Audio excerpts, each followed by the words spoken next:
do it. Do it correctly. Thank you. Make sure they get a good base.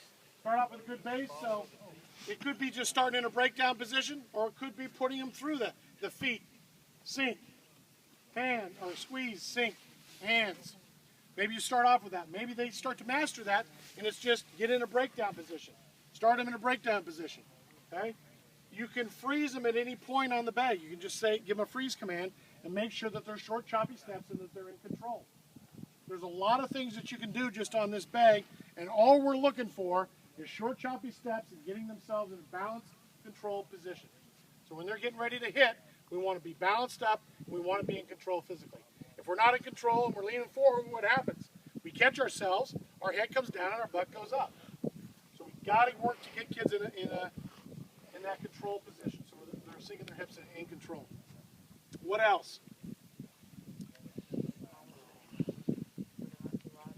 Sure.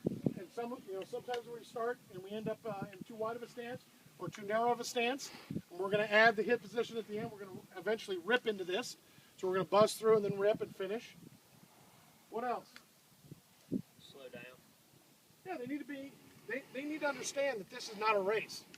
Control. Once we get out into a game situation, they're going to be doing this faster. But we start off slow, more controlled, then we generally increase speed. And maybe we bring them from a spot over here, and then they break down, they get into a buzz position, and then they balance up. So there's a lot of ways that you can incorporate this drill. Maybe they are coming from 20 yards away, and a dead sprint, and then now buzz. You got to get into a controlled position.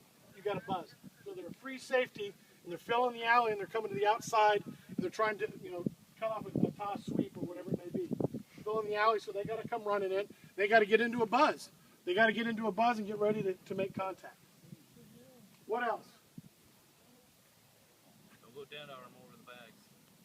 Don't pump your arms. Yep, you got to use your arms to help you come to balance. If you don't, you're going to end up leaning forward. One thing I can tell you guys, if you don't feel comfortable doing the drill, don't do it. Coach a kid through it. Because what you don't want them to do is they're literal. If they're watching you, and majority of us, we got some young bucks over here that are a little more flexible. But as we lose flexibility and all those other things, if we're not able to do the drill very well, don't do it. Coach a kid through it. Because if they see you doing this or whatever, because you can't get low enough, that's what they're going to mimic. They're going to, like I say, they're real literal. So coach a kid through it. Maybe it's one of your best kids or a kid that understands it, or maybe you got a young guy working with you. Coach him through it. But if you can't demonstrate it, don't do it. Okay, it's really that simple. If you don't feel like you can demonstrate it, you don't feel good about it, coach somebody through it and talk the kids through it instead of trying to demonstrate it yourself. Because like I say, flexibility for a lot of us is an issue. What else? Anything else? Nope. Good. So we're going to move into the shoot drill. Okay? In the shoot drill, one of the things that we talked about, tucking our toes. We're going to constantly want, as soon as you do this, you're going to want to tuck your toes underneath so you can get that explosion out. Okay? But a couple things with regard to this.